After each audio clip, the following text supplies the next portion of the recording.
Hello, my dear friend. Welcome. I am so happy you are here today. My name is Anna, and this is the VUS Learning English podcast. Today, we have a very, very special episode. This episode could change everything for you. It could change your English learning journey forever. Does this sound like you? You can read a sentence in English. Maybe you are reading the words in this transcript right now and you understand them. But when you try to say a sentence, it is difficult. Your mind feels empty. If this is you, then this episode is a gift for you. Most people read to understand. That is a good thing. But today I will show you something amazing. I will show you how to read to speak. Yes, you will learn how to use reading to become a confident English speaker. By the end of our time together today, you will have 3 powerful, wonderful new ways to practice. These are not just tips. These are new habits that will turn your reading time into real speaking skill. I am so excited to share this with you. Thank you for being here with me. If you enjoy this podcast, please think about following or subscribing. It helps our podcast grow. It helps us reach more English learners just like you, all around the world. And I have a question for you. Where are you listening from today? Are you in Brazil? Or Japan? Or Turkey? Or India? Tell us in the comments. It makes me so happy to see our global family learning together. Okay, let's begin. I want you to imagine something with me. Picture this. You find a book in English, or maybe you find an article online. You start to read it, and you understand it. The words are clear, the sentences make sense.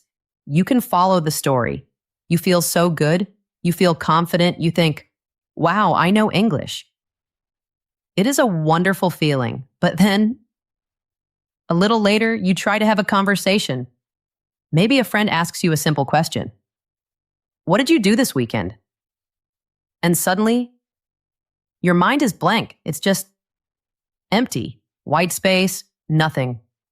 All those beautiful English words you just read, where did they go? It feels like there is a big wall in your brain. On one side of the wall, there is a giant library. It is full of all the English words you know. You can see them. You can recognize them. But you are on the other side of the wall, and you cannot reach the books. You need a word, but you cannot grab it. This is so frustrating, I know. It feels terrible. You have all this knowledge in your head, but you cannot use it when you need it. You might start to think, what is wrong with me? Why can I understand so much, but I can't say anything? My friend, I want you to listen to me very carefully. There is nothing wrong with you. Nothing. You are not broken. You are not bad at English. You have just been practicing for the wrong thing. Think about it like sports. Imagine you want to be a great swimmer. So you watch swimming videos every day for hours and hours. You study the best swimmers. You learn everything about swimming. You become an expert on swimming. But you never get in the water. Would you be a good swimmer? Of course not. You would be a swimming expert, but not a swimmer. Reading English silently is like watching swimming videos. Speaking English is like getting in the water and actually swimming. They are 2 different skills. When you read, you are receiving information. Your brain sees the words. It recognizes them. It is comfortable. It is, passive. You can go slowly. You can read a sentence again. There is no pressure. But when you speak, speaking is different.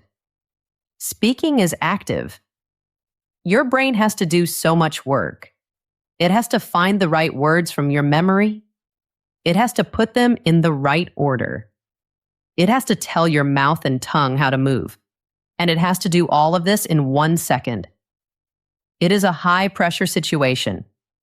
Reading trains your recognition muscle. Ah, I recognize that word. Speaking trains your retrieval muscle. I need a word. I found it. I can use it.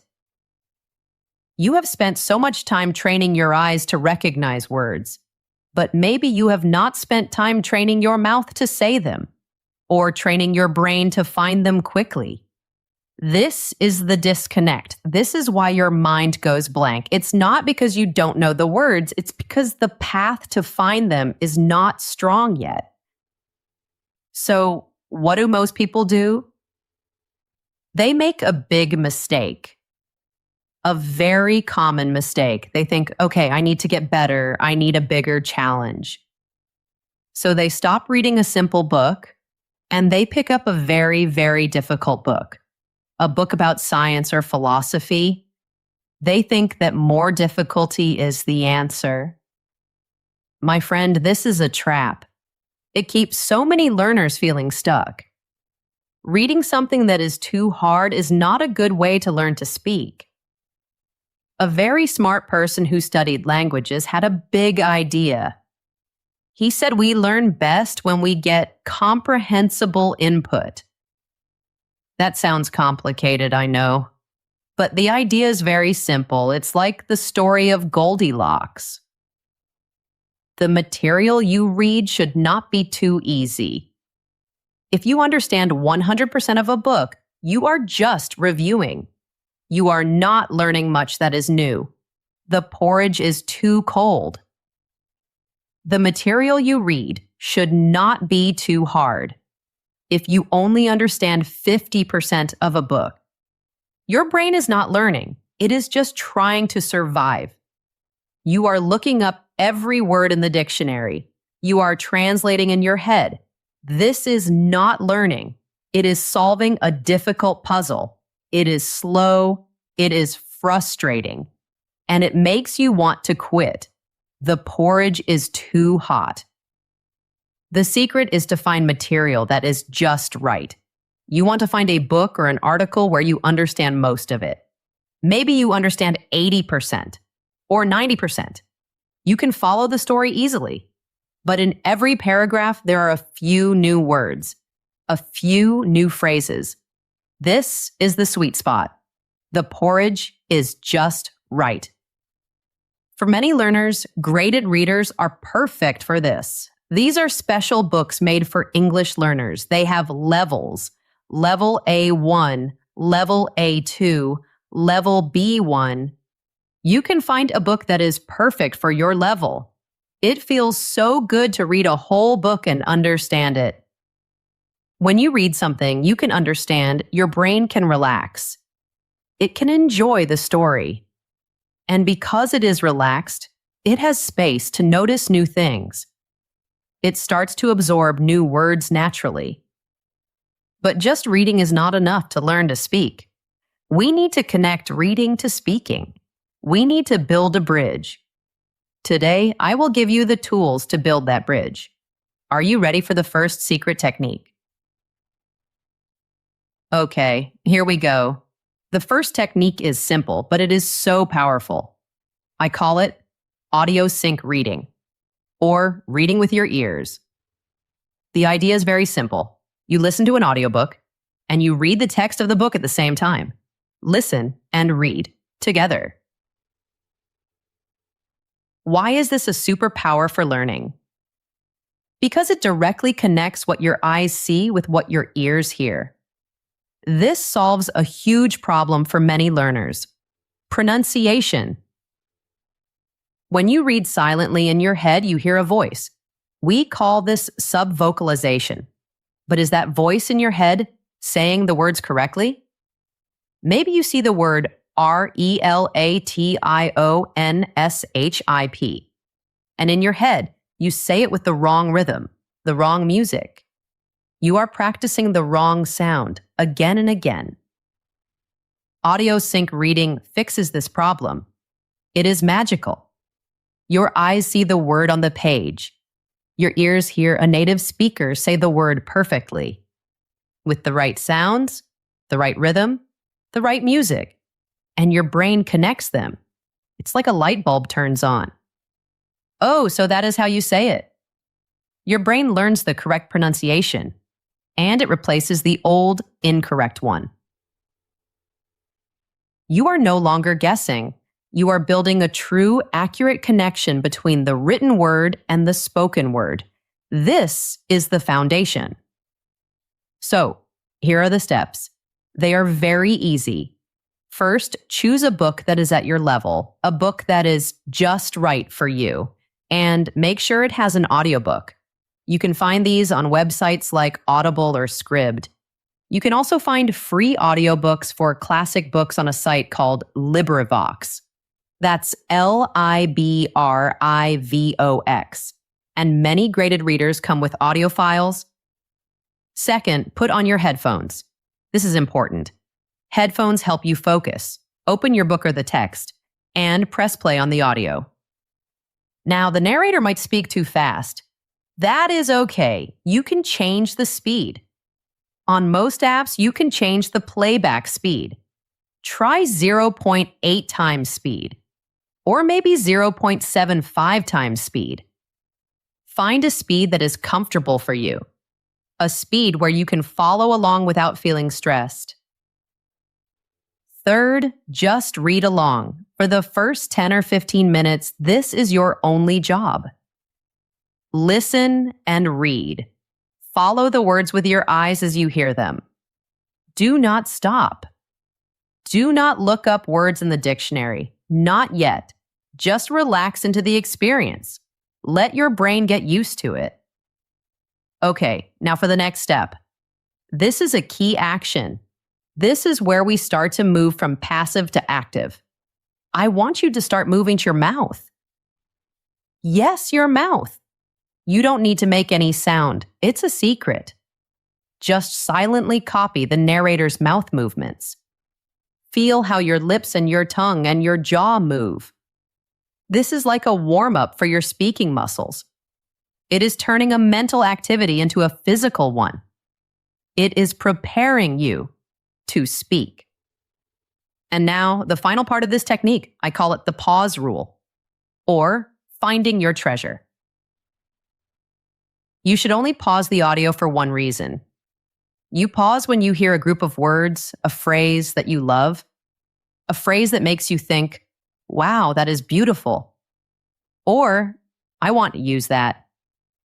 Not just one word, a chunk of language. For example, you might hear a phrase like, struggled to form a bond, or a major challenge for me.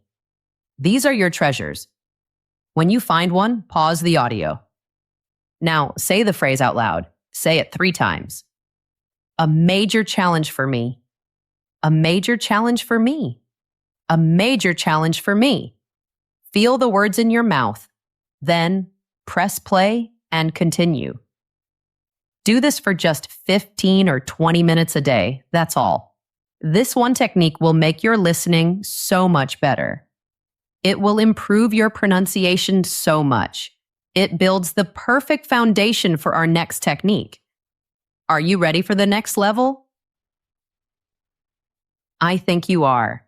This next technique is the main workout. This is where we really start to turn reading into speaking.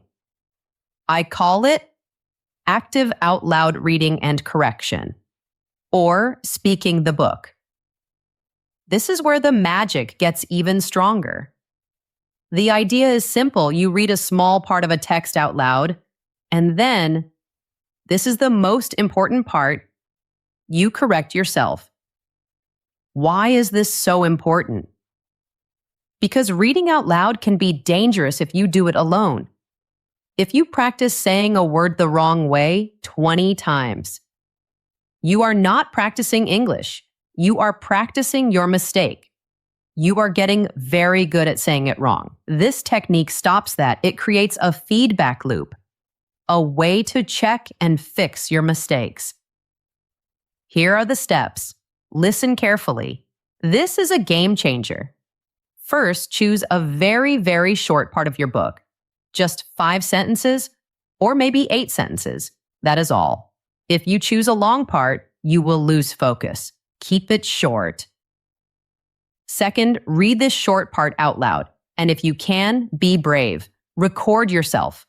Use the voice recorder app on your phone. It is easy. Just press record and read. Don't try to be perfect. Just read it. This is your starting point, your baseline. Third, listen to your recording. Or if you did not record, just think about how it felt. Find 2 or 3 words or phrases that felt not quite right. Maybe you felt slow, or maybe a word felt strange in your mouth. Maybe the word beautiful sounded flat, or the phrase an important decision felt awkward. Underline those words or phrases. These are your opportunities to improve. Fourth, it's time to fix them. This is the feedback loop. Let's take one word you underlined. For example, the word intimate. INTIMATE. Go to Google and search for intimate American pronunciation or intimate British pronunciation. You will find so many videos. You will find audio clips of native speakers. Listen very carefully. Where's the stress? Intimate. The stress is on the first part. In. Maybe you were saying intimate. Now you know. This is exciting. Now it is your turn to say it. Repeat the word 10 times. Intimate. Intimate. Intimate.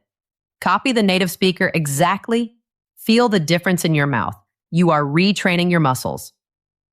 Fifth, it is time to shadow. I love shadowing. I call it singing along with the story. Go back to your audiobook. Find the full sentence with your tricky word. For example, having an intimate relationship is a challenge. Listen to the narrator say the sentence one time. Just listen. Now play it again.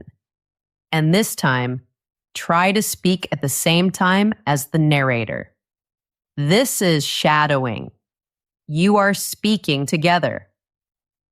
The goal is to match their speed, match their rhythm, match their intonation, the music of the sentence. It will feel messy at first. You will not be perfect, and that is wonderful. That is part of the process. The goal is not perfection. The goal is practice. Do this 3 or 5 times for each sentence you are working on. This whole process for one small paragraph might take 15 minutes. It is slow, it is focused, it is intense work. But my friend, it is so effective. You are not just reading anymore. You are being your own teacher. You are finding your own weak spots. You are finding the right answers. And you are physically training your mouth to make the right sounds with the right music. This is how you build a real speaking skill. Wow, that was a lot. Let's take a deep breath together. We have one more technique and then a final secret step. Our first 2 techniques helped you build the mechanics of speaking, the sounds and the rhythm. This third technique is about building your vocabulary, your active vocabulary, the words you can actually use in a conversation. I call this technique the deep dive. Some people call it narrow reading. The idea is from that same smart language expert, Stephen Krashen, and it is brilliant. It's so simple. For a period of time, maybe 1 month, you read many, many things about the exact same topic. So instead of reading an article about space, then a novel about history, then a news report about technology, no, you choose one topic. And for 1 month, you only read about that one topic. You go deep. You do a deep dive. Why is this so much more powerful than reading about many different topics? 2 reasons. First, it creates context. When you read about a new topic, your brain has to work hard just to understand the basics. But imagine you read your 5th article about coffee. Your brain already knows the basic ideas. It's easy. This gives your brain extra energy. And it can use that energy to focus on the language, to notice how words are used.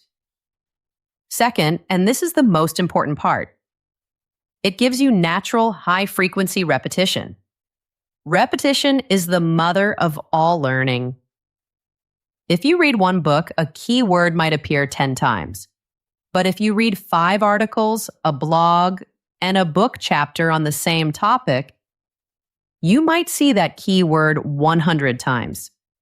You see it in many different sentences, in many different contexts. This incredible amount of repetition is what moves a word from your passive memory. I think I have seen that word before. To your active memory. I know this word.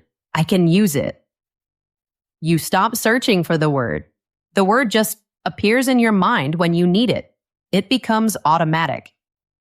This, my friend, is how you build real vocabulary fluency. So, how do you do it? The steps are fun and easy. First, and this is the most important rule, pick a topic you are truly, genuinely passionate about, something you love. This is not optional. If you are not interested in the topic, you will not continue. It can be anything. Do you love cooking? Do you love video games? Do you love gardening? Ancient history? Fashion? Electric cars? Anything. If you love it, it is the perfect topic. Second, choose a block of time. I suggest 1 month. 1 month is a good amount of time to go deep. And for that month, your mission is to read everything you can find about your topic in English. Read articles, read blog posts, find experts on social media and read their posts. Find a graded reader or a simple book about your topic. Immerse yourself. Live in that world for a month. Third, just read. And as you read, something amazing will happen.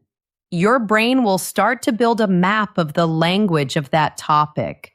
You will start to notice the special words and phrases again and again. If your topic is photography, words like aperture, shutter speed, and composition will become your friends. You will not even have to try to memorize them. You will see them so many times, they will just become a part of you. You will even start to think in this new vocabulary. After your month is over, you can choose a new topic you love and start a new deep dive. This is so powerful because it is how we learn about things in our own native language. You become a temporary expert on a topic in English. And when you do that, the language of that topic becomes a permanent part of your speaking skills. Okay, we have our 3 amazing techniques.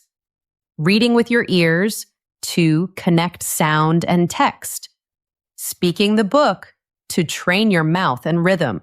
The deep dive to build your active vocabulary. But there is one final piece, one last crucial step. This step ties everything together. Without this step, the language can still feel like it belongs to the book. It can feel distant. This final step makes the language yours. I call it personal application, making the words your own. To use a word or a phrase easily in a conversation, you need a personal connection to it. Your brain is smart. It remembers information that is important to your life. Information about your feelings, your experiences, your goals. So we need to connect this new English language to your real life. Here's how we build this final bridge.